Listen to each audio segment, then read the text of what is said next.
Hello, beautiful human. I am Zach. That is Dan. And it's so weird. When you do something so well the first time, why the fuck would you try again? But Brittany Broski's in the studio. What do you think? I'm stealing all these pillows. Yeah, what do you think of them? That's why you're looking through that collection. I think these are coming home with me. I love coming to the Zach Sang show. I get to steal everything that I touch. You know what? I'll give you a gift. You know what? We're going to have you know what we're going to do? What? We're going to have like a classic talk show moment. And it's Okay. unplanned. You ready? Brittany Broski. Hosier's right outside, isn't he? Wait, you didn't. No. Look behind your seat. And underneath. It's Joe Biden. Underneath. If you, Sam, can you go around and grab whatever is in the back of Brittany Broski's seat? Can we fly in, Sam? You see that? You see that pillow? This is a gift for you. Okay, period. And you know what? Wait, are you a Diablo? Are y'all Diablo girls or are you Fire girls? Fire tastes better. What are you? A Diablo girl. Oh, really? Yeah, because I'm not a puss.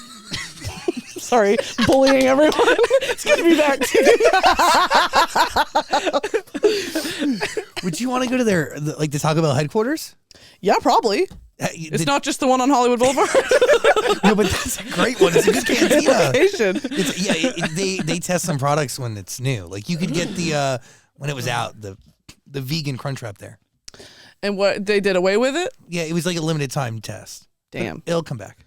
I feel like the first time I went to a Taco Bell cantina was when I experienced God, the closest thing to God, probably. It's true because it is. Oh, I was looking at my wallet. I'm a proud Taco Bell purple card holder. I got unlimited Taco Bell. Taco Bell, like the Zach Sang diet is like, it's like a pillar in the diet. It's like starch, protein, Taco Bell. No, I have a body built on it. Thank you so much for being here. It's an honor to be in your Thanks presence. for having me back. I love you, bitch. I love you too. Yeah, you are such a gift and such a light to this world. You have 2 new projects that are out. By the way, link always in the description below.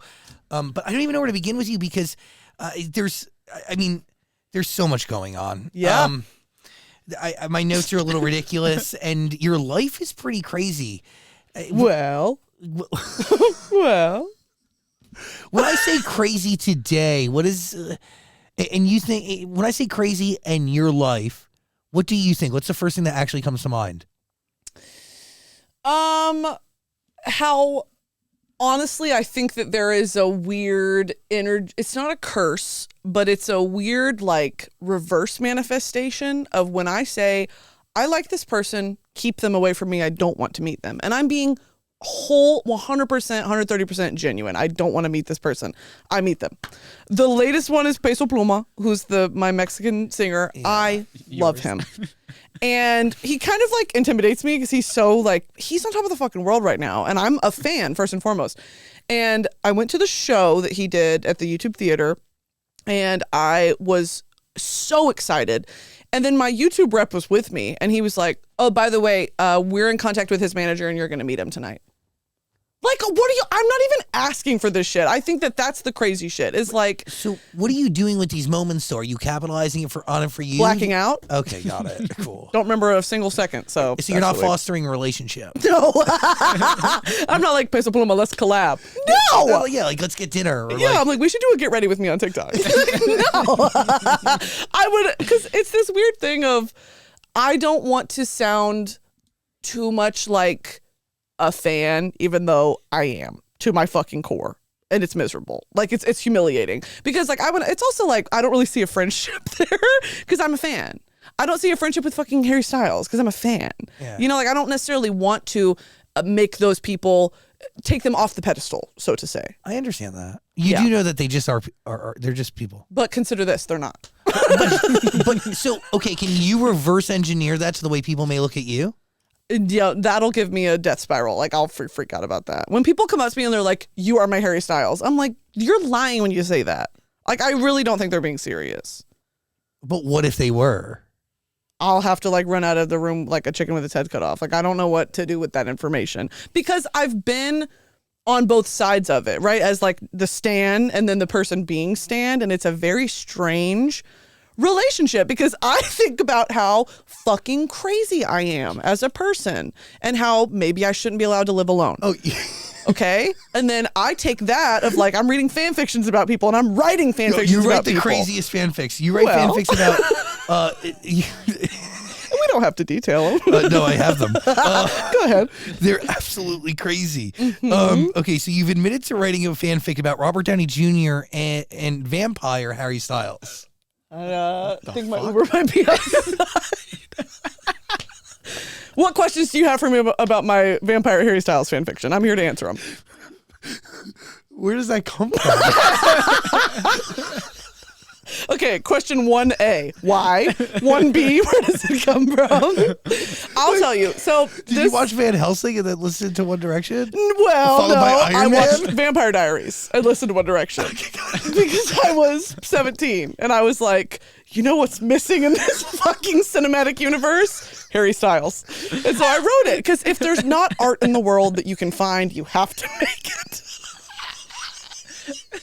So that's what I fucking did, Zach, saying, like, you don't get it. And so I sat down and I, like, in my mind was Damon Salvatore, right? I was like, this is the man. And I wrote it down. And it was Harry Styles, and then it just kind of happened. And I published it on Wattpad, and it was like, I read an excerpt from it in a YouTube video, and someone in the comments was like, I fucking read this. Like, this was in my library. You wrote this. Because it was called Allure, because he was alluring, right? Because he's a fucking vampire. And I found an edit of him on Tumblr back in the day of someone had edited, you know, like how Edward Cullen had those gold eyes after he had fed. Someone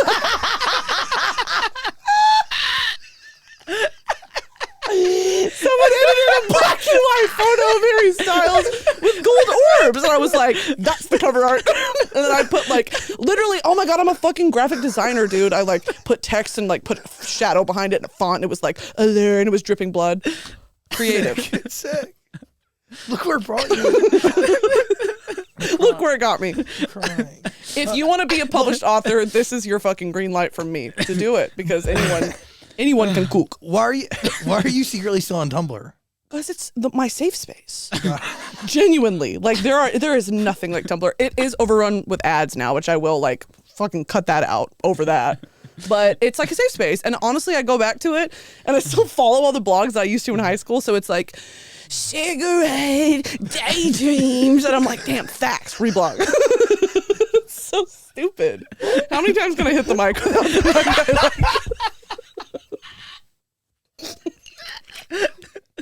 mic? Sweating.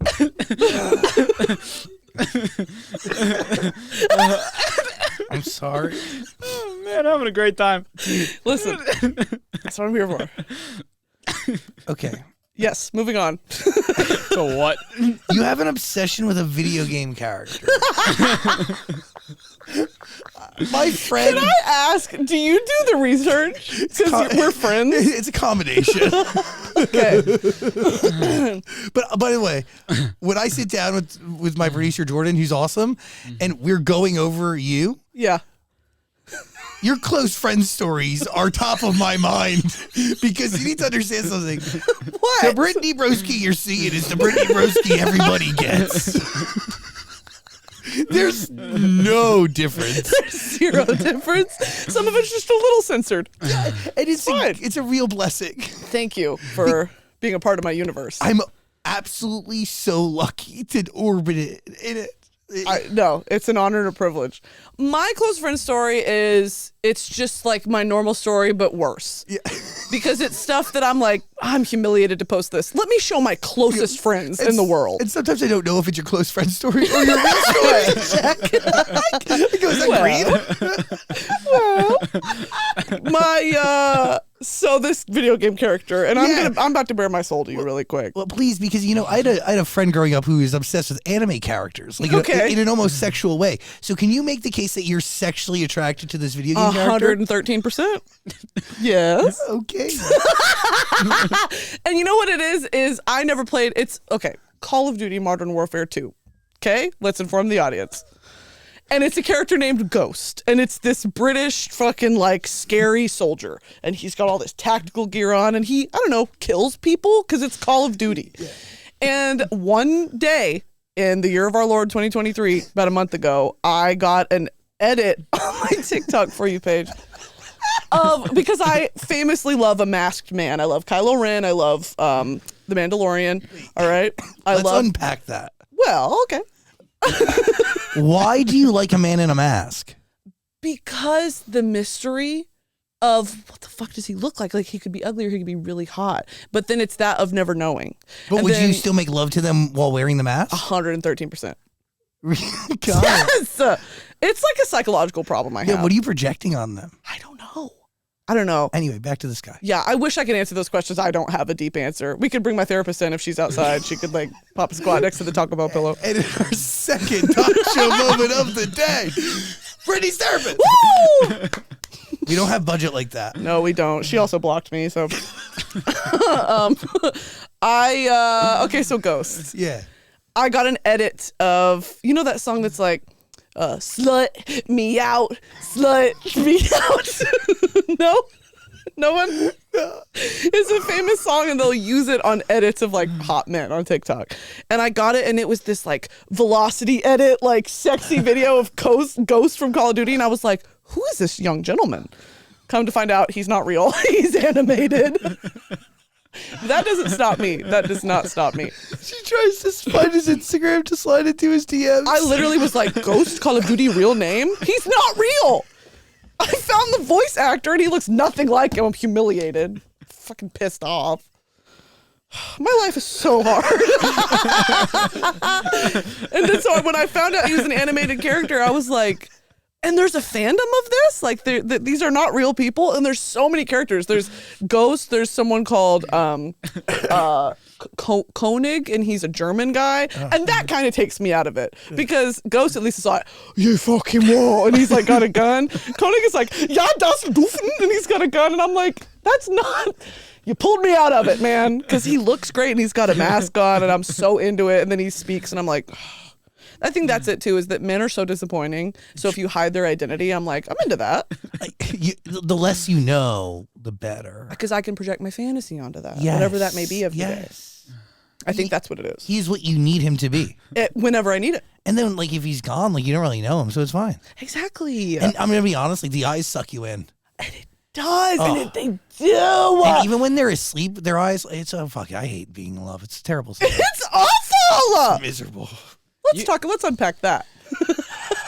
You posted the other day that you were Let's not get into that, please. I want to. All right, fine. You guys can talk about it. No. Dan's going to get angry. No. You can talk about it. No, I wanted to get into your fascination with World War I. Damn, you have producers doing research. I'm also very forthcoming with this information, so like I'll talk to you all day.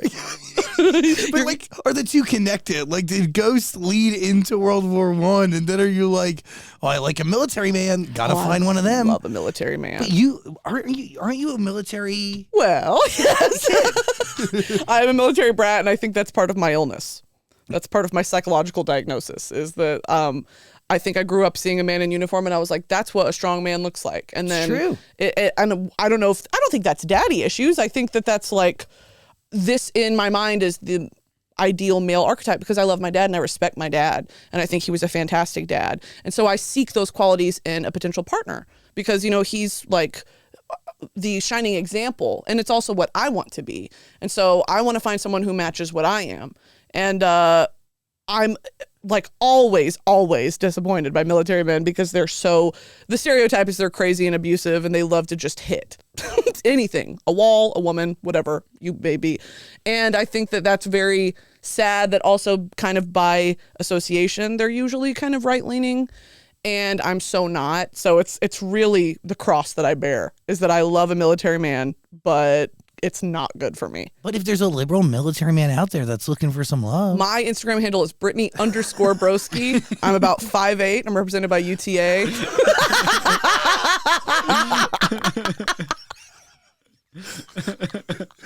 You posted the other day that you were laying in bed ugly crying over a man. Yep.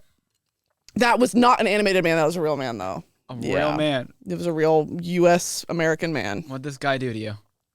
He led me on and admitted to leading me on and was like, sorry about that. And I was like, what? Yeah, it was terrible. I kind of told you about this that one night, I think. It's that guy. It's that guy. I still think about him because I'm... Oh. Yeah, it really just sucked because he was everything that I wanted. Like, he was, by all means, I was like, this is endgame. Like, he's like my partner.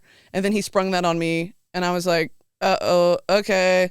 And I told everyone in my life, like, he's the one. Like, oh my God, I've never met a man like this. I didn't know men like this existed. He literally was my liberal cowboy with a mustache, like, and it just went south. And I just, like, mourn it. But at the same time, when I talk about it in therapy, I'm like, my therapist is always like, you want a man that will, or a partner that will pick you. And he didn't pick you. And so, like, he's not the one, right? Because, like, he'll pick you 10 out of 10 times. And I said, that's good advice. And so I have to remind myself, like, he's not the one. And that's also icky and cringy that he did that to me. So it's like, I wouldn't even if he was like, okay, I'm ready, I'd be like, but you still did that to me. So it's shitty. I don't know if I can just be like, okay. No. So. And by the way, you should have way more self-respect than that. And then on top of that, like, once you fully release yourself from this person and you mentally try to at least block them out and move on, or at least don't see them in that light anymore because their being is disgusting for how they made you feel. Exactly. You'll be open to better things coming into your zone. I 100% agree. It just sucks when it's like a little hole you fall into sometimes. It's like, oh, I gotta crawl out of this hole again. Oh. So that's why I was crying. But because it hits me and I'm like, oh, and then I'm over it. And then it'll hit me in 3 months. And I'm like, oh, fuck. But the next time when I find the next person to obsess over, I won't ever think about him again. You got to find somebody new. I got to find Ghost from Call of Duty. Yeah, your version. So slide on in. Anyone, please. Like, that's where I'm at. Please. You know? Yes. Once if I need to move on from somebody, fly in somebody new. That's what I'm saying. But I have such high standards, so I'm not like just anyone. That's why I obsess over men that aren't real, because they can't hurt me. Yes. That's good. And that's so fucking real. Like, the girls will agree with that. But you also can't put all eggs in one basket until it's actually real. And that's what I got to tell myself. Like, the last thing I was in, like, was and felt, and it wasn't felt really, really real. Of course. Because, we lived together and slept in the same bed together, whatever, for months. Yeah. But, you keep little side pieces going when it's not actually defined. Is that like a self-preservation thing of, like, Maybe. This is probably going to go south, so I want other options? Maybe, but I'll tell you this. I ran from a lot of things that, like, potential relationships that I shouldn't have because I thought that this was real.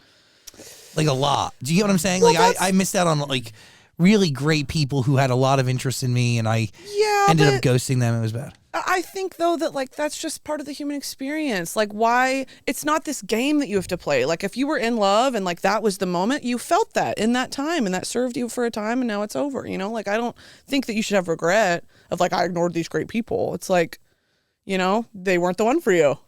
Or I thought somebody else was. Exactly. And they may still be, and maybe those people, if they're meant to be, will come back in my zone to the powers of the universe, but you never know. Period. It's a manifesting thing. You should manifest them to stay away from you, and then they'll come to you. That's my trick. Yeah. Does that work? It works a lot. You should be doing that with, Ghost. Well, I don't want a liberal military man to sweep me off my feet and pay for everything, and so I don't have to work ever again.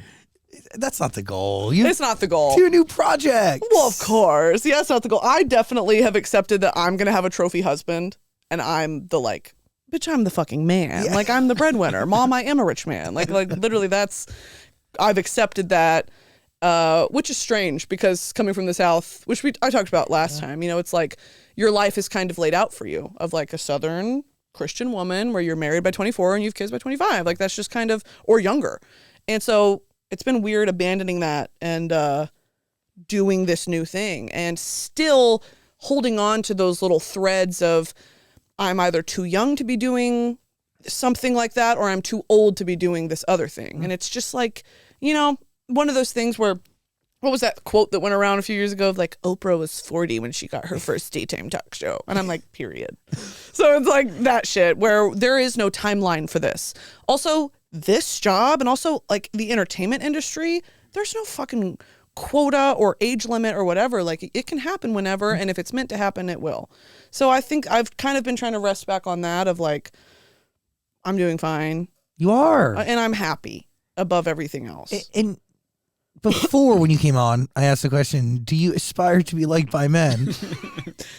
And my answer was, fuck no. Today? Absolutely not.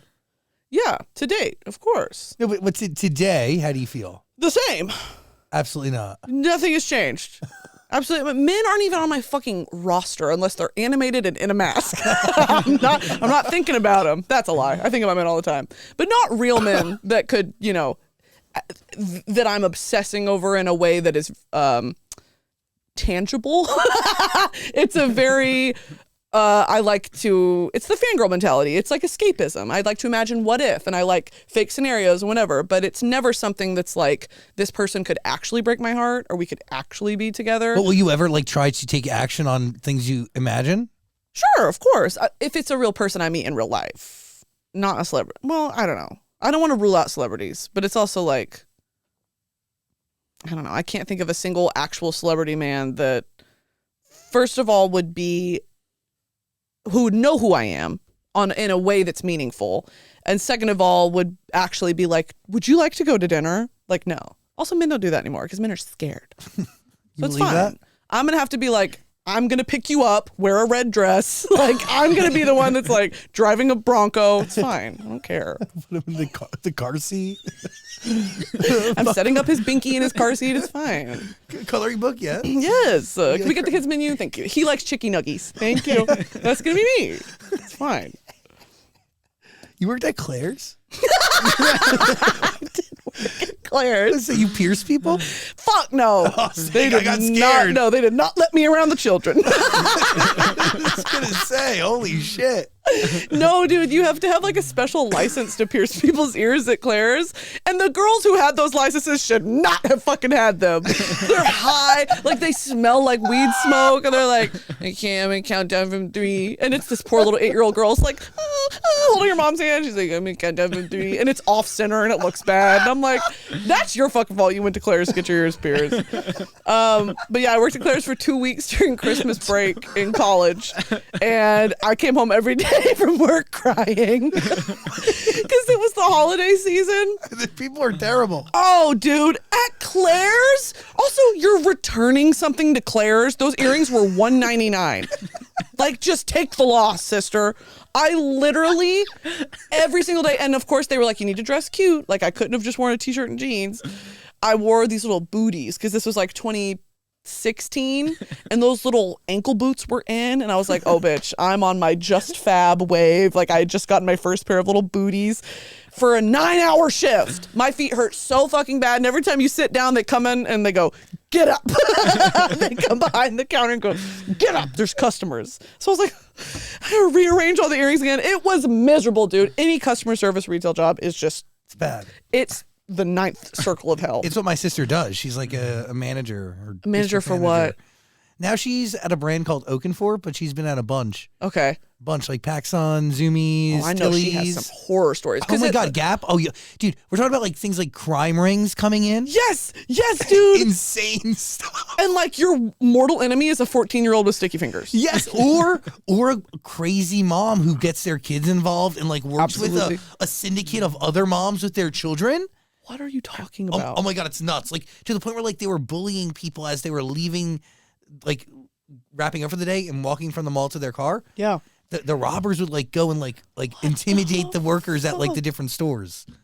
What are you? Where in New Jersey? This was in upstate New York. What the fuck? Damn. Yeah, she's worked all over. I miss department stores. Yeah, she's at she's also at Brandy Melville too. She's been like crazy places. Yeah, doesn't have the best reputation. No. She has stories. Oh, I can't even imagine. Good stories. Everyone does. Because if you interface with real people every fucking day who are not professional, they're client, like, they're customers. Totally.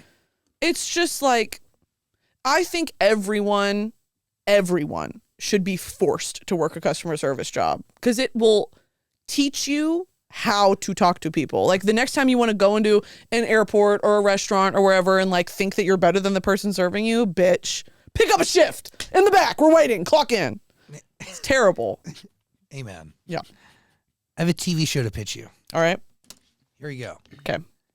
You, your mom. Not interested. Keep going. Keep Hear going. out the pitch. Keep going. I'm hearing the pitch. You, your mom, and parents and kids who are having trouble come together to ghost hunt. Okay. And mend their problems at the same time. Ghost therapy. Yes. Okay. And it's like through connecting with the other realms, Okay. these parents and children will come together in a way that is healing, that can change their relationship for a lifetime. That's a good concept, actually, because also being scared shitless when you do hear something, that's a very like human trauma Vulnerable. bonding thing. Yeah. Oh, okay. Think about it. Unscripted. Unscripted, but also like imagine that there's like a mom and a daughter or something, and the mom like pushes the daughter in front of her. You know, like we'll see some fucked up family dynamics. Like We that have a could be therapist tea. on call. I think Yeah. there's something real here. Yeah. That could be tea. I will have to bow out. Cannot love my mom to goddamn death. Cannot work with her.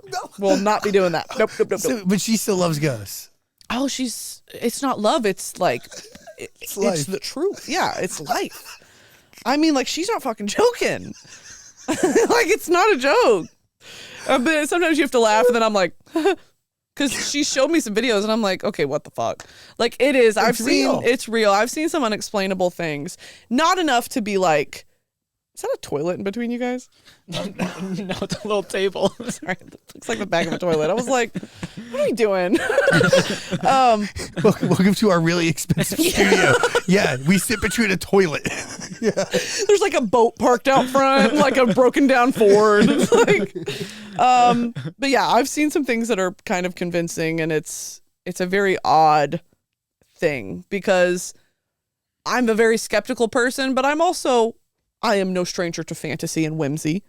And so yeah, I would like to believe. You have to believe, right? You have to. Because it's fun. It's wild. When's the last time you actually went out? On a ghost hunt? Yeah.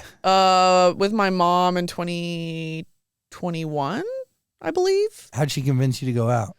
We actually did a little piece for Texas Monthly, I think. It was for a magazine. And my friend Kat was writing for this magazine at the time, and she hit me up and she was like, we want to do a piece on you and your mom, because I saw your YouTube video where I was like, this is my mother and she's a real ghost hunter. And people were absolutely obsessed with it. And like to this day, they still email her and hit her website, and they're like, when I was 8 years old, I saw this thing, something fell off the wall. My granddad's name was Fred, and he did that. And she's like, she'll listen to him, because these people just want to be heard. You know, like if you have experienced something supernatural, you just want to seek community of people that also have, so you don't feel fucking crazy. And here's my mom being like, it's real. I have evidence, well, evidence. And I, go on investigations, and she like 100%. It is special. It is special. It really does give meaning and understanding. Absolutely. And so they still hit her up, and it became a little overwhelming for her at a certain moment, but I was like, you open Broski Nation floodgates are open. I can't fucking close them, Mom. You invited this. So, yeah, we did this piece for Texas Monthly, and we went to this old house in Old Town Spring, Texas, which is like a very old community. Very haunted, very, very, very fucking haunted. And there's so many stories of all these houses that were brought from the Heights in Houston, which is a very rich neighborhood, like very old neighborhood as well. And they moved these houses, little like Victorian houses, to Spring. And it's a cute little, they've got like thrift stores and bakeries and dive bars and stuff like that. It's a very cute little town, very old. There is a perfume shop that is owned by this kind of crazy kooky lady that, of course, my mother's friends with. And she was like, Heather, I keep hearing things at night. Like I'm in here and I'm cooking my potions and I'm doing perfumes and I'm whatever, and things will move. I will leave the room. I'm the only one here, and I come back and it's gone. And there's no one in the place. And my mom was like, okay, we'll check it out. She's done like 2 or 3 investigations at this spot, and I've been with her for 2. And my mom uses this device that is, and don't fucking giggle. I can giggle, but no one else giggle. It's an Xbox Move, Xbox Connect. Like the thing that when you're playing Dance Dance Revolution, whatever, it finds your limbs, and it's like a little stick figure that it finds, it's infrared or something like that. It's like a heat signature. And she uses that because apparently like Zach Baggins and all these actual ghost investigators on TV and whatever use this equipment. It's a similar equipment. And my mom was like, well, what's the redneck version? So she bought an Xbox Connect. and uses it. And she hooks it up to her laptop, and she has like an EMF detector and all this shit. It's very real equipment. And when I tell you, when you're in that environment and she's got the screens going and everyone, can see, and it's a very close room and it's quiet and it's 1 a.m., on a Tuesday. And this woman's like, my place is haunted. And we're sitting there, and Kat, the reporter, is with us. And we're in this room, and my mom starts asking questions, how old were you when you died? And things will pop up or we'll get a little activity, and then she'll be like, okay, I'm going to say a number and let me know when I'm landed on the right one. And she'll do it 6, 7, 8, and it'll go off. And then she was like, okay, you're 8. Are you a little girl? And then at that point on one of the screens, a fucking figure appears like a human body, and it's on like a piece of furniture, and it looks like it's sitting like this with its legs kind of, feet in.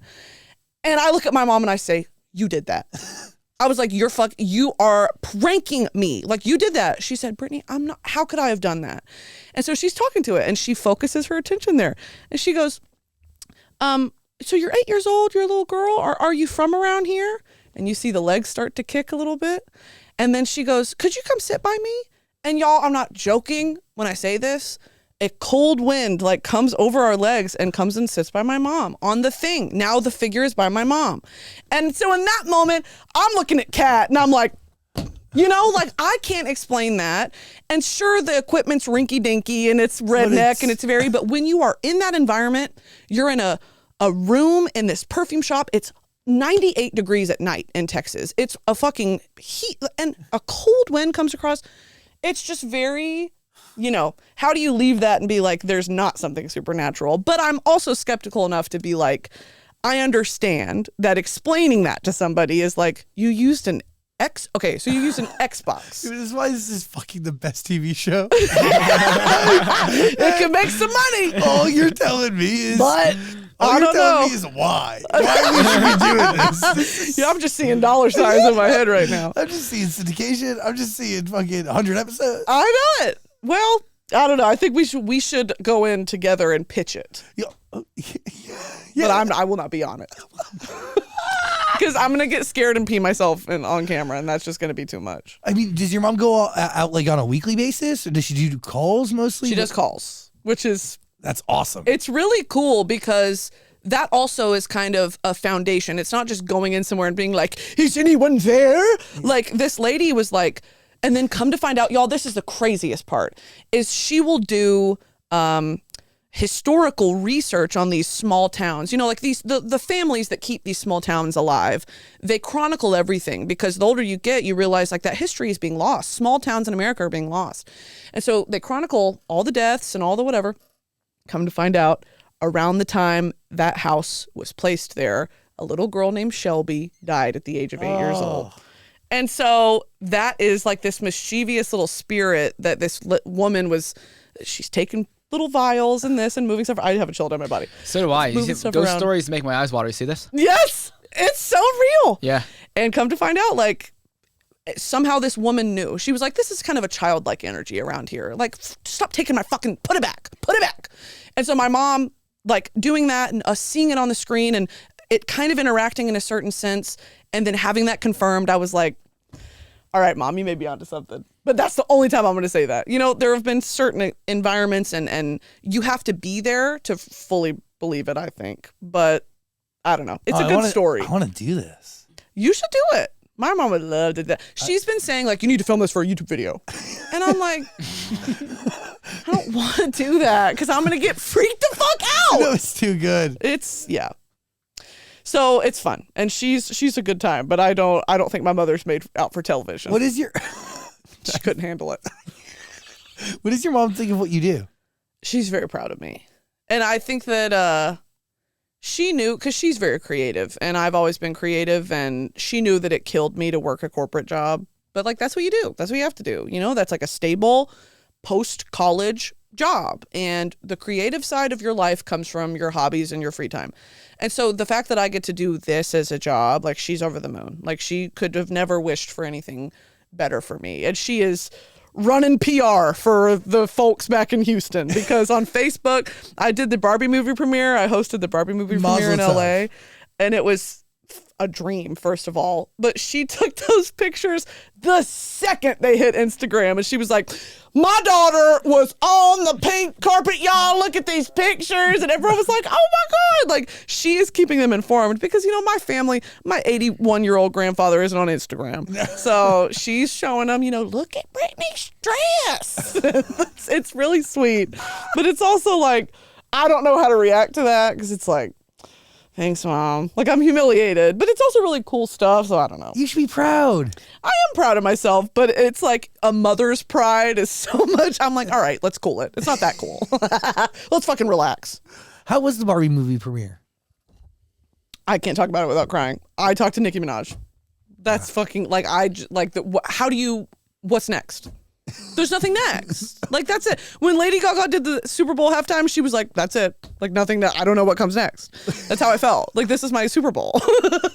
I talked to Nicki Minaj and fucking Ryan Gosling in one night. Like, that's everything you could ever want. It was, honestly, not to be like, but Warner Brothers trusting me with that was the coolest part of all of it. Is like, I'm a nobody from, nowhere, Texas, and to be invited and trusted with the brand and with a premiere like that was the biggest honor ever. So I'm very fortunate. I'm very grateful. And it's also just unreal that, these A-list S-tier talent are like, yeah, let me talk to this.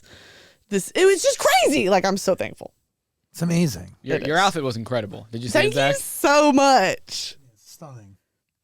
I just pulled that thing out of my closet, It's just in there. When Nicki Minaj is walking towards you, do you know what you're going to ask? You just kind of just go with whatever. Well, girl, because I had to have the questions approved beforehand for everyone, for Dua Lipa, Margot Robbie, Ryan Gosling, like everyone. And I kind of settled on this, like, what does Barbie mean to you? Right? It's like a classic format question. When Nicki Minaj, so they got the call, they were like Secret Service, Nicki Minaj is coming. And they looked at me and I was like, what the fuck are you talking about? What do you mean? And she was like, Nicki Minaj is coming. She's in the Chevrolet Suburban and she's about 10 minutes away. So we're going to see if she'll talk to you, but we don't know. What's that? She's going to talk to you. Like, it was a rapid succession of like, she's not coming. She's coming. She's not going to talk to you. She's talking to you. She's here. She's right there. Okay. Hi, Nicki. It was like, oh my God. And so the people were like, her publicist behind her was like, one question. Like, you get one question. I was like, oh, fuck. Hi, Nicki Minaj. And so she walks up, and I think that question is perfect because her whole brand is Barb's. Yeah. Like, Barbie is everything to her. And so I think it was the perfect question. It was just short enough. Like, we talked for like 45 seconds because I know she has to go on and do her thing. But it was the joy of my life. Like, I'll never recover. It's iconic. She's iconic. She's iconic. You should be proud. Thank you. I'm in my Zach Sang era, bitch. You're getting it. You really are. Are you going to host more? Yeah. I mean, outside the fact that you have 2 shows now. I have my celebrity talk show out That's now. crazy. Yeah, it's We have the Broski Report. Broski Report is the podcast. And then we have the Celebrity Talk Show. Which is called Royal Court. That's it. You got a budget on that, don't you? It's all self-funded. No way. All of it's self-funded. The entire set, the studio, which was actually a Zach Sang recommendation. Thank you, Zach Sang, the spine of Broski Nation. All of it was self-funded. Did you end up going with the people I told you to go with? Really? Yeah. They're great. Very cool. But the guy we were talking to got fired. It's the people you used to work with. Which? Where we filmed the last one. Oh, shit. No way. Yeah, we rented one of the like studio rooms and it worked out perfectly because it's attached with a glass wall because it's like a recording studio room. And it was great. So the guests could sit in that room and watch us film it, and we had the screens going. It was fantastic. And Orville Peck was the first guest, and he's just, I love him to goddamn death. Like, I don't have anything bad to say about him. I mean, I could, but I mean, I do, but I love him. And the next guest is a woman who you've had on your show, which is very exciting. I'm not going to reveal it. I feel like I know. She's great. True. Is she a friend of yours, yeah? Yeah. She's the best. She's so fucking funny. And you guys are amazing together. I love her. She's my soul sister. We are the same person. I'm just the pale albino version of her. We're talking about Drew Afualo. Yes. Oh, I love Drew. We do. Yeah. Hey, guys, I saw you at Coachella together. Is that the last time I saw you in person? I think so. When did I see you at Coachella? Oh my! You don't remember? I invited you to those parties. Oh, that's right. And you were like, "Yeah, we need 10." They're like, "Okay, first of all, Drew Offalo travels with fucking 15 people." It's her crew, dude, and her crew is her literal family. I'm obsessed with it. It's so cute. I got everybody on the list. You did, Nobody showed up. and that is true. And I am. It's the regret of my life. No, it's. By the way, I do that all the time. You know what? I love to do that, and I love to Irish exit too. It's good. So, okay, can you explain this show Royal Court? Because it is a test, right? A test of loyalty? So Royal Court is my hot ones. It's my chicken shop date. It's my like quirky internet talk show that is not reliant upon a sort of interview structure. Because I think that there are late night television is antiquated. It's out of date. And what I told you last time. By the way, that conversation ends up going viral from that. Yeah. You really hit the nail on the head, and you drew a comparison to Lily Singh. Absolutely. I ran into her at a party after that. Oh, really? It was really interesting. Did you talk about it? Yeah. I went up to her and we talked about it. I don't, she was, yeah. Keep going. Talking about late night being antiquated. I don't necessarily remember the moment. You're like, I actually was. It was actually a year ago yesterday because that's Selena Gomez's 30th birthday party. Oh, And slay! she just turned 31. Anyway, I digress. Just a few little name drops. We got that out of the way. Let's keep going. No, but you really made that case on the show, and it was so accurate because in so many ways, Absolutely. late night is so fucking behind. It is. And I think that there are still moments to be enjoyed from late night, but what goes viral? The fucking segments. Like when Jimmy Fallon does Mad Lib Theater with the celebrities, that's hilarious. When James Corden does Carpool Karaoke, that's hilarious. And so those aspects of late night mixed with the beauty of and the simplicity of Chicken Shop Date, taking a celebrity on a date, flirting with them, the beauty and simplicity of Hot Ones, making them eat hot wings while you ask them really deep questions. Like, I was like, what is this sort of thing that's making all of these shows tick? Like, what is drawing in these audiences? And the common denominator in all of them is you're seeing a side of this celebrity that you never get to see. And so I want to do that in a way that is honoring what I love and what I'm good at, which is bantering with people in an environment that I love, which is Game of Thrones. So we combined all of the elements because comedically, there's so much to work with medieval, like with making them wear capes or a jester hat or eating with our hands or, the trumpets and the whatever. Like, it's just so, and also visually, it's interesting to look at, like stunning. The set is totally everything from Amazon. Like Amazon and party stores, and we bought thrones from like a birthday party rental place, and the backdrop, like all of it is completely self-funded and cheap, and we made it look fucking slay, bitch. Like it looks like a professional set. They were like, where did you do? Everything's from my house.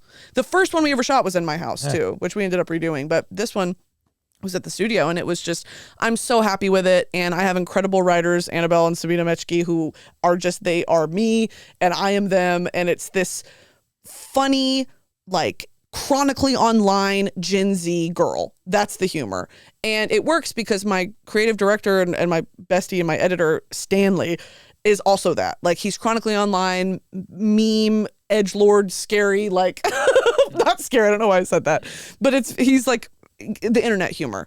And so I was like, no one's doing it like this. Even Hot Ones. Sean Evans is, late 30s. Like, there needs to be a show for the young people, like the TikTok generation. So let's fucking do it. So that's what we did.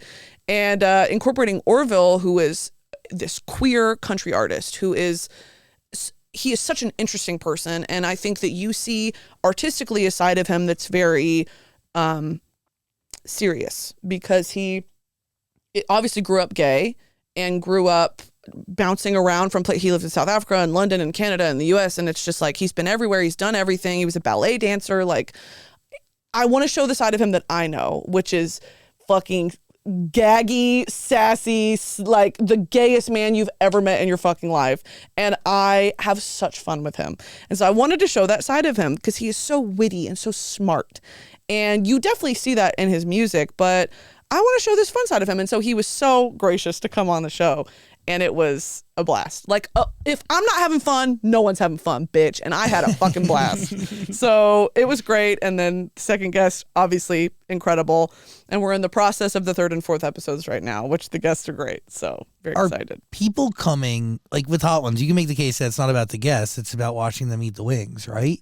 Well, it is about the guests. They're not there for Sean Evans, but they stay because Sean Evans is great. Yes, that's it. Like, yeah. but I can make the case that I can watch almost anybody eat hot wings. Sure. And that's entertaining no matter the yes, them being famous adds a layer of it, but people reacting to heat is funny no matter what. Of course. So we're going to get to know your guests in new ways. Mm-hmm. But are we talking, like, are you making them do things? Yes. Absolutely. So the whole plot, each episode, I am interviewing and putting people through the trials and tribulations of joining my court. Okay, understood. Joining my royal court. So each one will be hyper focused around the guest. So we did a pre-interview with Orville and all that sort of stuff. And so we take these things, and I'm not on that call. So my writers are on the call. And they take all that and we write the show and then we do it. So it's a complete surprise to Orville.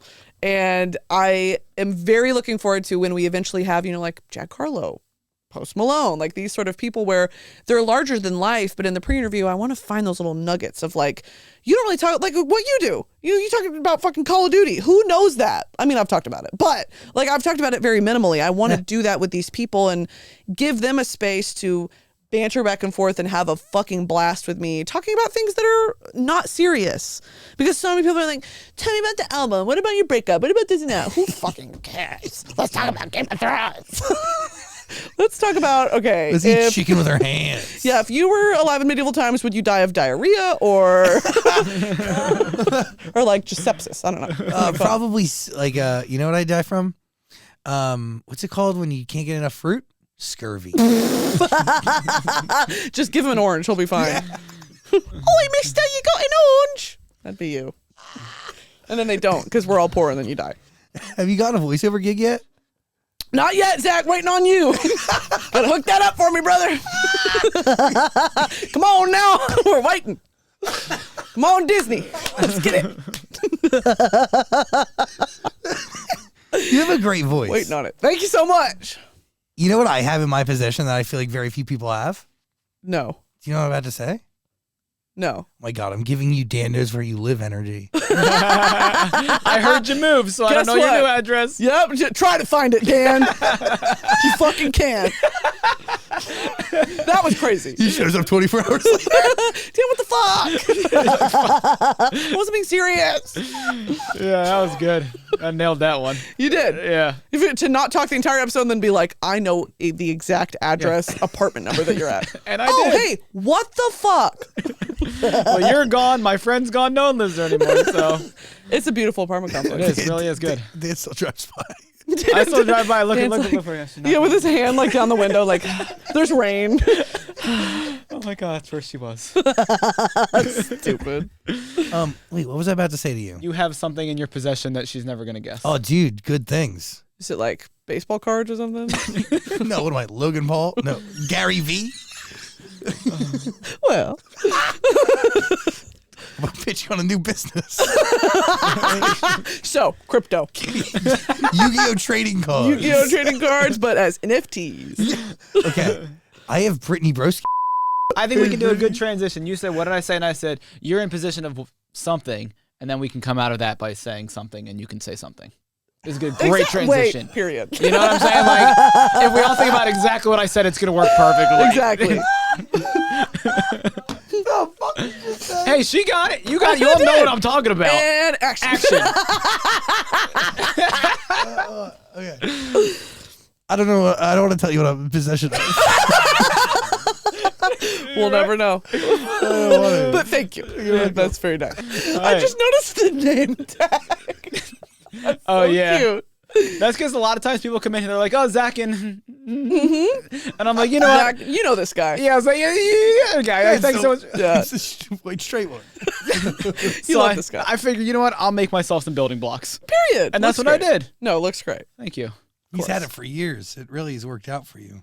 It has. Love when a plan comes together. It really sticks for the long run. Gosh, by the way, links in the description below if you want to listen to the Broski Report, which is your other podcast. Yes. Well, this is a podcast. The other one's a show. The other one's a show on YouTube, and then podcast is its own separate thing. And the Broski Report's been great. I love it. Thank you. It's been I wanted it to be stream of consciousness because I could sit here and do this for 8 hours. Like, you would have to kick me out of here. Like, I could literally talk for 8 hours, and I throughout the week will find things and I'm like, I've got to whatever. And then I'll get in the podcast studio and I'm like, all right, I'm done with that. It's like 2 minutes and I'm like, I'm bored. And then I'll move on. So it's a weird thing because it's stream of consciousness, but I have to write notes of my own thoughts, which I'm sure you probably do too.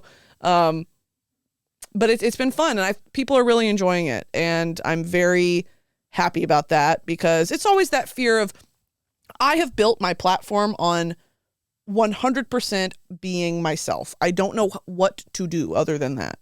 And it's worked, and why would I pivot? Why would I try to play this character online if what's connecting is obviously me? And I didn't force this, or this all just kind of happened because I was being myself online. And so I want to honor that. And I think that it's really the feedback that I get, as scary as it is to do that, to sort of bare your soul, because it's different than if you're a singer or if you're an actor. If someone doesn't like what you've done, they don't like your work. Yeah, but this is personal to you? This is, if someone is saying some bullshit about me online, it's a direct attack on me as a person, is how I interpret it.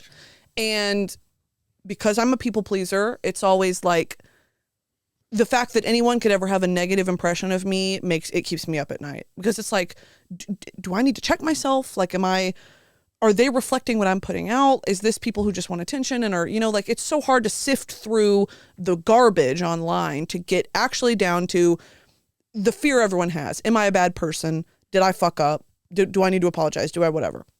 And so being yourself online is so easy. But at the same time, there's this dark side of the coin that is so, so scary, because I'm getting praise for being myself, but you're on a pedestal. So if you say something out of turn, or if you don't have the right opinion on something, if you are not caught up with, what's happening in the world, if you don't read the room, it's like you can have your career taken from you. And that's a very scary thing to think about, because none of it's intentional, but it's intent versus impact. And it's very like, I'm trying to grapple with it still. I've been doing this for 4 fucking years, and it's still like, every day's a new day. Oh, it doesn't get easier. And you're going to make mistakes along the way. Trust me. Love that. Because it is true. Like, yeah. Intent versus impact. Mm-hmm. It is really frightening, because I think a lot of normal things for a lot of other people would just fly under the radar, when the reality is like, absolutely non-consequential text message threads and conversations and things said in jest. All of that becomes literal and serious when it's coming from my mouth, because people don't understand nuance. They don't understand that I'm a fucking comedian. Everything I say is funny, or the goal is to be funny. And so they take things out of context willfully, and they willfully interpret things wrong to make a scene. And when you do that, and when you throw around terms that are accusatory, first of all, you lessen the meaning of those terms. Totally. You also disrespect the victims who are on the receiving end of them. 100%. Because you're throwing them at me, which, if you know anything about me, my entire platform is based on allyship. And allyship, there are missteps there. But the end goal and holding yourself accountable is that you are working to better yourself, to better your allyship, and to be, what people need you to be as a white woman with a platform. And so I have misstepped, and I'm the first person to admit that. But at the same time, there is a standard here that men who do my job are not held to at all, not even close. And they can get canceled and pop right back up. If a woman gets canceled online, you're done. Delete your account, And so it's like, that's a terrifying double standard of this job. and it's something that I had to accept, and it's not fair, but it is something that you have to live with, and it's fine, I guess. Sure. It's not fine, and it's very real. Yeah. But change like that comes over time, and it comes by conversations like this one. Yeah. Right? Like normalizing conversations like this one. Absolutely. Because it breaks down a lot of barriers, and hopefully people who are watching this that may need to hear it. So open your ears, open your mind, open your heart. Yeah. Open and curious, people. Dan, did you learn something? Well, no, that's interesting because you have people like Theo Von and like Dave Portnoy. They can say whatever the fuck they want. Absolutely. And nobody's going to even blink an eye. Mm-hmm. And you could say like one wrong thing. It's like, oh, she's the worst person in the If world. I said anything like what Theo Von says online, I would have been canceled before I even started. Yeah. You know, and it's because there is this blanket misogyny online of people who don't think women are smart enough to be funny. And so I'm battling that. I'm battling people think I'm dumb. People think I'm not funny because I'm a woman. And they love to comment on my body also, because I guess that's up for discussion. Mm-hmm. No one's commenting on Theo Von's fucking body. So I'm like fighting all of these. And I know that in my heart of hearts, usually when I am in conversation with a funny man, I'm 100 times funnier than him and smarter. And I know that. But I have to fight twice as hard to get people to also feel that way. And I feel like the number one reflection of that was I went on the Tiny Meat Gang podcast. I love Cody and Noel. Like, the reason I tried kombucha is because of their video. I love them. I went on that podcast and all of the comments were like, why is she literally funnier than them? They're having trouble keeping up with her. Mm-hmm. Like, this, that, and the other. It's a weird energy. Like, Brittany's asking them questions. They're not asking, you know, and it's like, I know all of these things. And I still love Cody and Noel, and I love their dynamic, and I had a blast on the show. But it's very validating to see that online where people are recognizing me as this comedic entity instead of like that fat girl who drank kombucha. You know, it's like, can we be fucking serious for a second? And so it's very validating when people are like, she is holding her own, she's going toe to toe, and she's also kind of beating them. But it's like, let's go. But that's like, what does it say to those two that they're, I don't know. What, you go? Well, I mean, no, like sit here, listen, like we can be entertaining at times, but she is blowing everybody out of the water. You know what I mean? Like, I'm just sitting here in silence, like, I can't compete. There's nothing I can do here. You're sitting here in silence, like, where the fuck does she live? Yeah, like, what is her fucking address? But do you feel like you need to put yourself in front of different audiences to get that wider audience so people are like, wait a minute, this bitch is funny. 100%. Excuse my language. This bitch is funny. Well, yeah. I mean, and that's also, I knew going on that podcast, the majority of their audience is, it's split kind of 50-50 with straight women and straight men. And when I went on the H3 podcast as well, that's a lot of straight men and recently gays and girls. And so I go into these environments knowing that this is not going to be everybody's flavor of Kool-Aid that they love, but I hope that they'll give it a chance. And like, by and large, it's a positive response online, which is I'm so glad that I can, you know, first and foremost, entertain people. We're here to entertain people, bitch. Like, at the end of the day, I'll give you entertainment. But I also want to have them leave that piece of content having a little pep in their step, you know, like to have a better day. And to get a straight man to feel that way about something I put online is a task. It's also like, I don't really give a fuck about straight men's approval, but in order to make it to a household name, you have to break into that audience, you know, where straight men are talking about you, or even like not talking about you, but recognizing you as, I don't know, a human with thoughts and feelings instead of like that meme. So that's kind of with my relationship with the straight male community. That's where it ended, you know, was the meme. So how do we kind of permeate that membrane and get in there? So that is the goal. And I hope that that's the goal or the effect of Royal Court is when we have those guests on that are Jack Harlow or, you know, Lil Yachty or Khalid or whoever, that we can kind of like, I'm bringing their audience in and they're watching it, and I hope they enjoy it so much that they stick around and they watch other episodes. You know, kind of like with Hot Ones, Sean Evans is so fucking good at what he does. If I'm not watching it for the guest, if I don't know the guest, I know I'm going to enjoy Sean Evans' interview, and I'm going to enjoy the guest reaction to eating the wings and also being shocked that Sean Evans knows that information. Like, it's just, that is the goal. So yeah, straight male community, not my target audience, but it's a win if I can make them giggle, you know, because they're violently misogynistic, to say the least. Just as a little bullet point. You should let them know that you have a fascination with World War One. Like, you could talk about manly Listen. stuff. And I'm glad you brought it up again because I have some thoughts. World War One thoughts, questions, comments, concerns. How'd you get there? Well, I'm glad you asked. An obsession with a man, and that's. Are you a Game of Thrones adult? No. Is anyone in the room? Did you watch House of the Dragon? Yes. Aemond Targaryen. Yes. I got you. All right, Zach, get up. She's gonna actually. Aemond Targaryen is one of the sons of the Targaryen king, and he is played by a British actor named Ewan Mitchell. Okay. And Ewan Mitchell is, and I mean this very seriously, the love of my life. And Who isn't? He's just a British white guy. So nothing special, but I do love him and I think he's the one for me. And Have you sent him a DM? he doesn't have social media. He's one of those. That's hot. It's hot. I love that.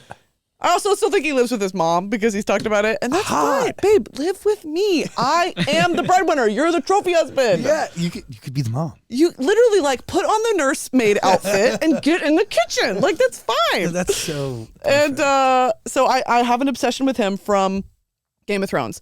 Then from that series, of course, I started reading fan fiction and like looking at edits and all of that on TikTok. And I realized he's been in a bunch of other shows. He was in this show on the BBC called World on Fire. And it was a dramatic miniseries they did about World War One. And I was like, boring. Who gives a fuck about World War One? And then I watched it and I was like, I give a fuck about World War One.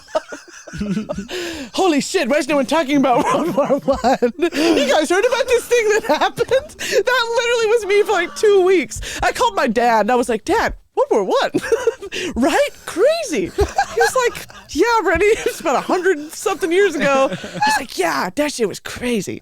Anyway, so I watched it and I became obsessed with it because, first of all, it's a good show. Like, it's a great, they tell it in a very dramatic, real way, and it's very time accurate. And my fascination with World War One is it was a 20th century war being fought with 19th century tactics and 19th century weapons. But at the same time, this is turn of the century and it's on the brink of like, this is now chemical and biological warfare, mustard gas. This is airplanes. We've never seen fucking airplanes before dropping bombs. This is trench warfare. This is tanks. This is military. It's the beginning of modern warfare. Yeah? It is. It's Call of Duty Modern Warfare 2 to bring back in Ghost. And Ghost actually fought in World War One. I have to write that fan fiction. Oh my God.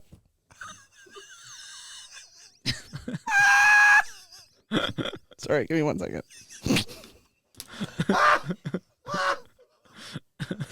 Okay. I just wrote a little note to myself. It's hot in here. So anyway. I see you like you're in like this outfit late at night, like I'm an American girl. No, but I can see you like a very like a I don't know, what did they wear back in the World War One days? The women wore the like skirts and the like military women, or just like a normal girl? The bowls. What were they wearing? Not even bonnets Skirts and blouses. Hey, got it. Yeah. Like, what is it? Like, what year was it? It started 1913 and ended about 1918. Damn. What other questions do you have for me about World War? But yeah, I became obsessed with it because it's like we have never seen destruction on that sort of level from a war before. Like, it just desecrated the British male population because any able-bodied young soldier went off to die in France, like it just for no fucking reason. And after World War One, which is really what interests me, is the art history reaction to World War One, which is surrealism. Yeah. Because they could not comprehend why the governments of Europe had let such an atrocity happen, and they were dumbfounded and they were angry and confused, and it was a tragedy that was preventable and avoidable. And so we turned to surrealism, which is this like rejection of reality. And then you see Dali and Picasso kind of, come to fame. And it's a very interesting thing, especially to go from that to World War II and the art to come out of World War II. It's just, I could talk about it for hours. I've watched many a documentary. All because of this guy. Because of Ewan Mitchell, And don't say fangirls are stupid, because I could lecture any fucking college professor on World War One because of you and Mitchell. I think of something. You have a very good memory, don't you? Sometimes. I feel like you can just watch something, become a fan of something, you learn it all, and you memorize all of it. If I give a fuck about it, yeah. But if I'm like, sometimes my memory's so bad. I used to do edibles and like blackout. I don't remember anything. They'd be like, that funny thing you showed me. What are you talking about? I don't know what, genuinely blackout. And I really think I did it a lot during the pandemic. And now I'm like, I really think I have memory loss from like blue raspberry sour gummies. Shit fucked me. Brain rot. I get it. Oh, man. You got to check out the Broski Report, and you have to watch Royal Court. Link in the description below. Woohoo! Will you come on Royal Court, Zach? Oh my God, will you actually have me? Would you come? I would. Yeah, I don't do anything that's not this, so I'd love to do something. Oh my God, let's make it happen. Oh my God, please? That's my dream. Is this a fake invitation? You're on the record now. No, it's on camera. Yeah. I'm like, no. No, I would love to have you Oh on, my God, yeah, that would be, yes, it'd be a great honor. because it's like I interrogate the people at first, and then we move into like funny segments. So This I'm is- gonna interrogate the fuck out of you. I love it. Okay, great. Let's do it. It'd be an honor. Okay. You hear that, Dan? I did hear that. I think it's going to be the lowest viewed episode you did. I think it's a devastating career decision. I don't know what you're thinking. It's fine. He's my biggest fan. Brittany Broski, you're amazing. I love you so much. You're incredible. Is it over? No, I have a question. Okay, great. When Harry finished his last show, do you think about what he's going to do next? Because he could disappear for a while. So why would you say that to me? Because I don't know. You're the one that would probably have some insider information. Well, he has been on Love on Tour, which is the name of the tour, for 3 fucking years. It's insane. Let him take a nap, is my argument. So I think right now it's very deserved. Like, he can take a year off, whatever, but come back to us. Mm-hmm.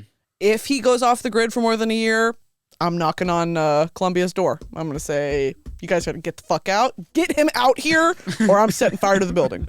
So the threats are going to start in about a year. So he's got till July of 2024? Till July 2024. All right, Okay. write that one down. Yep. Is it wild that you dreamed of writing a Super Bowl commercial and ended up starring in one? 100%. It's crazy. What happened? Did I Well, miss this? It's also, I was in, You studied PR or something. I did. I studied communication. Okay, hey, research. I have a communications degree, and look where it got me. Look where it landed me. I have a comm degree with a minor in Spanish, and the Super Bowl thing was I wanted to literally storyboard like Geico Super Bowl commercials. Like, that was my dream, or like Doritos, or all those funny ones from like the early 2010s. So good. And I was like, damn, they're really killing it. The caveman dude for Yes. Progressive or Geico, whatever it was, hilarious. I was like, I could do that. And then it didn't happen, of course. And I ended up working at a bank, of course, an insurance agent, which is the antithesis of what I wanted to do. But Yeah, but when you're desperate and you're living on your mom's couch, it's like, I'll take any job. And that's what I did. So it sucked and I was miserable, but whatever. it brought you to your own Super Bowl commercial. Exactly. You were in one. That's fucking crazy, bitch. Me and Megan Thee Stallion and Charlie D'Amelio. That's insane. Have you had Charlie on? No. Would you? Yeah, of course. What would you talk about? I mean, where do we begin? Hey, Charlie, it's been a while. How are you? Charlie, let's get into it. Yeah, come on in. Hot topic. Yeah, Dixie's come on a couple times. We know her boyfriend, Landon Barker. You must not know him. You're questioning his name. No, that's not true. You know, I saw him on an airplane the last time. Do you want to know something? What? I put this on my close friends. You probably saw it. I sat next to Josh Peck on a Delta flight. I did see I sat next to Josh Peck on a Delta flight, and it was at like ass crack of dawn in the morning. I was in a bad fucking mood because I am not a morning person. And we're in first class. Ooh. And I sit down and I'm putting my backpack in the whatever, and I'm like getting my AirPods and I'm ready to go to sleep. And I look up and it's Josh Peck right there. And I go, and I like don't care. And so I sit down and I'm like, that's crazy. I wonder if he's going to say anything to me because I know we have mutual friends. The entire flight, he says fucking nothing. And we've made eye contact a few times. And like, we're eating meals and like, I'm going to be like, yep, do you want to do? Oh, yep, go pee. Okay, thank you so much. Because he was window seat. Wait, you were literally right. Literally right next to him. Wait. I sat next to, I was like, oh, sorry, touching elbows with him. I get a DM from him 2 weeks ago that was like, Brittany, big fan, would love to have you on the podcast. Big fan? Wait. You could not pick me out of a police lineup, Josh Peck. I promise you that. I'm not gonna lie. I've heard so many stories about Josh Peck. I go back many years with him. This is so fucking on brand. I was like, not Josh Peck. No, yes, Josh Peck. And Drake Bell's what, in Mexico? Doing something? And running from the law for being a fucking pervert. There's so many things. Where do we go wrong?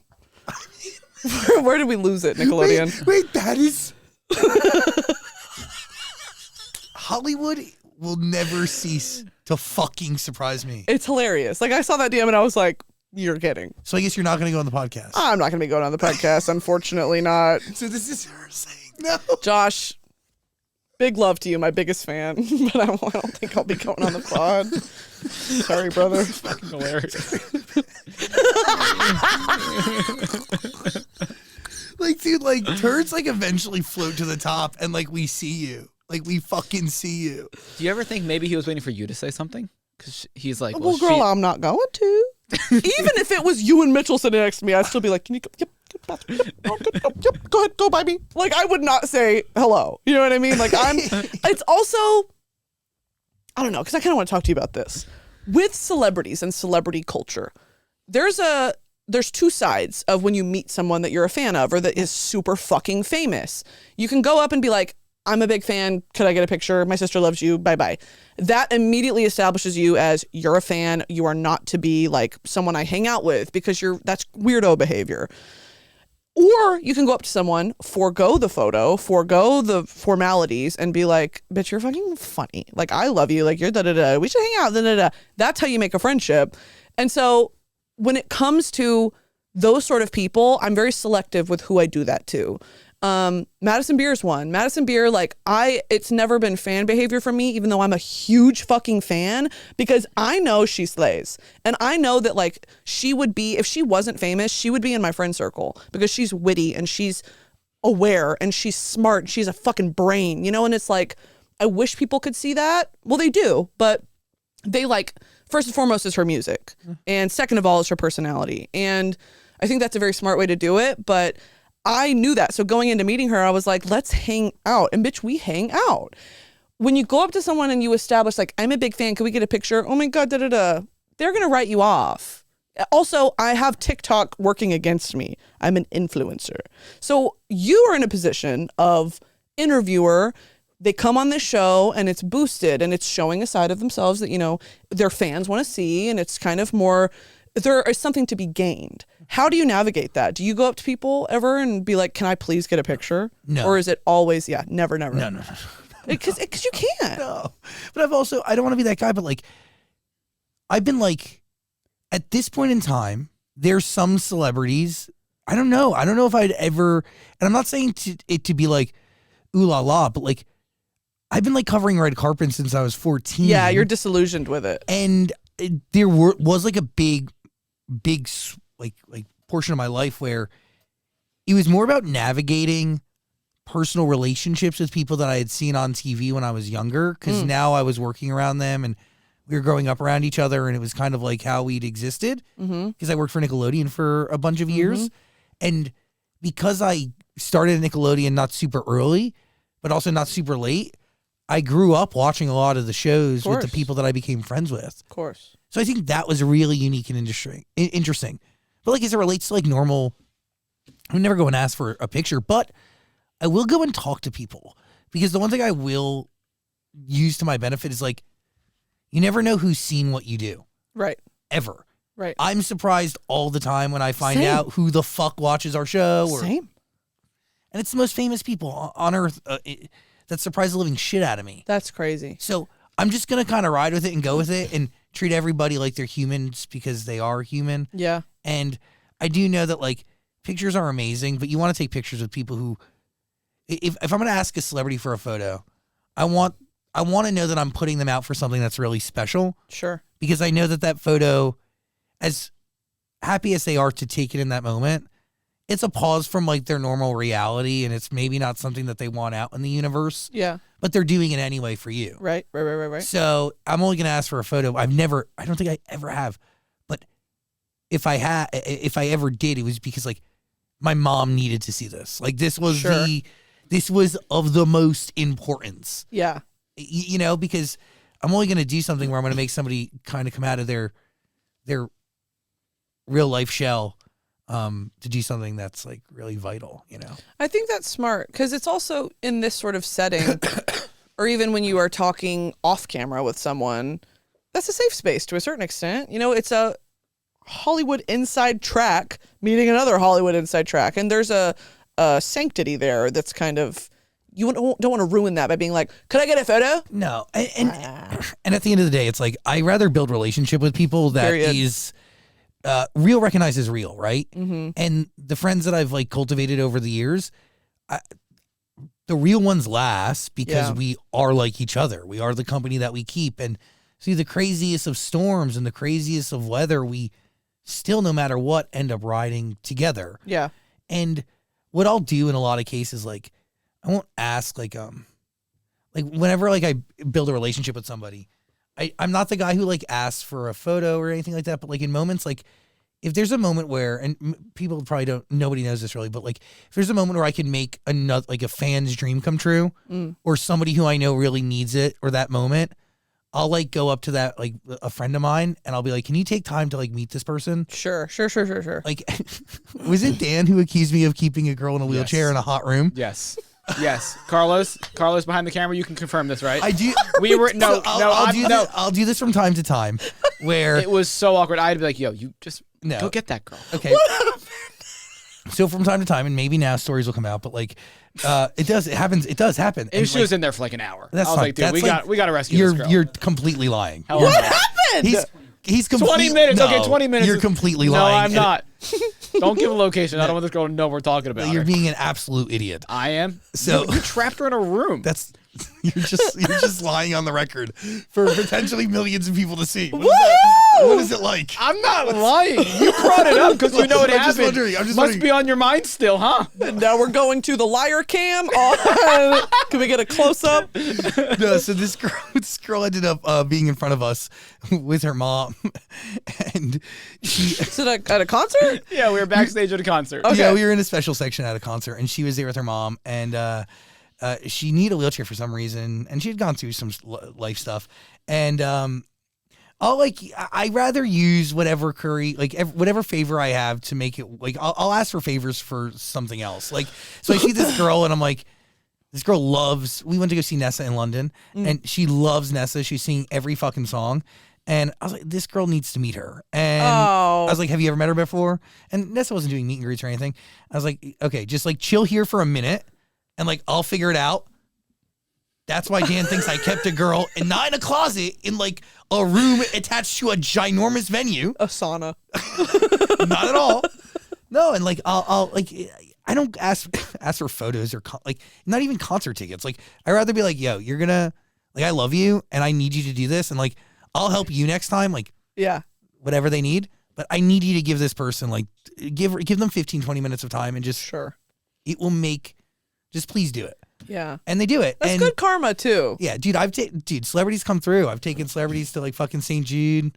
They like when That's I crazy. need people to help out my that's where I'll curry favor. I don't need fucking photos or Yeah. Yeah. fucking bullshit. Like, and then again, like photos are, I don't know, like photos are for fans. And I think at the end of the- Exactly. if you see a celebrity, I think you stand a better chance of like building a real relationship, but maybe even asking them to collaborate, because I think you bring something to the table that a mainstream celebrity doesn't know, and you could be in a part of a world that they just don't understand. Sure. You know? Well, and I'm in a fortunate position because I have amassed a following and an audience that overlaps with a lot of these famous musicians or whatever's target audience. You know, everyone wants to target 18 to 24, Gen Z, fucking whatever. And I'm fortunate enough to where that is my audience. And so I understand I'm a fucking pawn in this chess game. And that's fine with me because I get to meet Peso Pluma. Like, what the fuck, bitch? But that's something like you asked me earlier, like, you don't want to hang out with him? No. Like, I'm a fan of him. I don't want to. He wouldn't also enjoy my company, I don't think. But not everyone's made to be friends with. Exactly. And that is something that like I've also come to terms with. And I do Yeah. think that like there's been moments in my life where I was like more prone to like being like oh yeah, let's be friends, let's hang out. Mm-hmm. Definitely less that way, Sure. specifically with guests, and maybe to my detriment. Dan's been like getting angry at me for being impersonal when guests come in. Well, yeah, let's not get into this, guys. Wait, to who? I don't know. Like, I just have a lot going on in my brain as of the last few weeks. So, like, I'm juggling a lot. So, Sure. if if we're done with the interview, I'm not like staring at them dead in the eye, like giving them hugs and asking about their mother and making sure that they see their way to their car You're properly. like, ballet is that way. No, I don't. Bye-bye. I don't even look up. No, You won't even say valleys that way.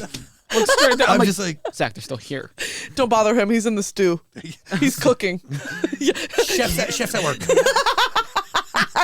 Why are you smoking in the studio? Where'd you get that cigarette? It does happen actually in here. No, but I have stopped trying to make friends. But sometimes it happens. But I'm like, grandfathered in. Yes, you are. No, but fucking go. like when it's organic and real, you don't fight friendship, and I think that's the other thing. Is like you can't force that shit. Yeah, that's the thing. Like me and Madison Beer, I was like, That I was makes not me expecting that to happen. Like she's just so fucking cool. We were bound to be friends. Like So that's good. Like that's a good match, and we've known Madison a long time. she's great. Yeah, she's a good one. That's like a good one. Absolutely. That's a good duo. Do you guys want to go ghost hunting? I'll pitch you a TV show. Yeah. Yeah. Give me a second. I'll get to the storyboards. You mind if I make a quick call? Yeah, get your agent on the phone. Yeah, it's time to contact A&E. Negotiations start at dawn. Negotiates. That's pretty good. Thanks. Okay. We should get the fuck out of here. Okay. Final thoughts? Our cameras are dying. The last question I have is, who's your dream guest on Royal Court? My dream guest is probably. I have 5. Will Arnett, Good. Oh. Jason Bateman, Good. He's genius. and my husband, by the way. Who is it? Will Ferrell, Robert Downey Jr. It's all white men. And then a combo of Post Malone, Jack Harlow, and one more, probably Steve Carell. Inclusive. Yes, incredibly diverse. We like to keep a tidy house. Yeah, I think that so much of my humor is based on that generation of white men from like early 2000s, like fucking Matt Damon, George Clooney, Brad Pitt.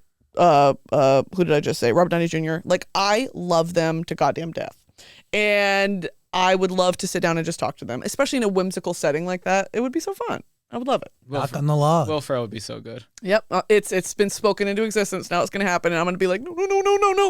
Knock the log. The log. Right next to you, the wood. Knock on the wood. Oh, Thank you. knock the log. I was like, what the fuck are you saying?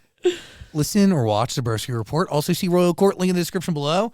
Dan, wait, congratulations. I didn't know you were the person who created the Ratatouille musical. That was news to me today. I didn't. I made a video that inspired the creator That's of the musical. fucking huge. Well, What's it like to be around an icon? I'm going to tell my kids about this day. she's what's it called? An EGOT winner. Yes, I was in Ratatouille the musical. Thank you. Ariana, eat your heart out, wicked. Seriously, Broski Report and Royal Court. Consume it. Link in the description below. Thank you for existing in this world, Brittany Broski, and thank you for giving us your time and energy. I love you guys. I love you so much. All right. Really, you're so special. And when we have a housewarming party, Dan's not coming. No, I'm coming. Cannot circulate that address. Dan, for the love of Christ. Brittany Broski, everybody. Woo! I think I found a house yesterday. Send me the Zillow listing.